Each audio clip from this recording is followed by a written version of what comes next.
Okay, well, step one came about from, it was a result of a business planning week that took place in September 2013. And we looked really at what we needed to change. What could we improve? How could we make it better for the individuals that we were working with? And suddenly I was leading on that piece of work, and we pulled together a team of, I think it was 4 or 5 social workers, and worked in the north of the county, northwest, and we worked with individuals with LD, with learning disabilities. We also had 4 business support team workers working with us, and they really pushed us to look at things differently, which we needed because we were quite traditional at the time. And how did you find that piece of work interacting with the customer?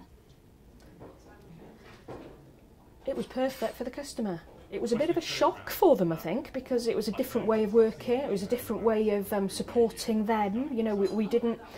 People come into this job as social workers to help people. That's what they want to do, and we realised, you know, quite quickly that in order for things to be sustainable and for people to be able to take control and have their own choices listened to, that we needed to put it back to them, really. We needed to see, you know, we asked them what's around you, what's available to you now, what's really good in your life, what can help you seek your own solutions within your own locality. It wasn't about us turning up with our toolbox saying, I've got this for you, I've got that for you. It was about what do you need and how are you going to get it with our support. And I think it came as a shock.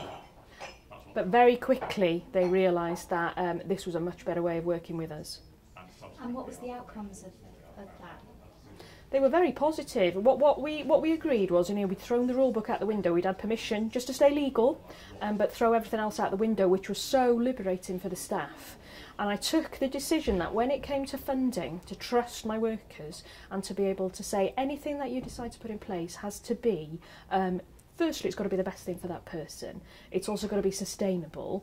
Where we can, it needs to be within their own networks. And if it came to any sort of paid support, which was rare, then that could be agreed by them. They're the experts, they're talking to the individuals, they know exactly what's required, and I trusted them.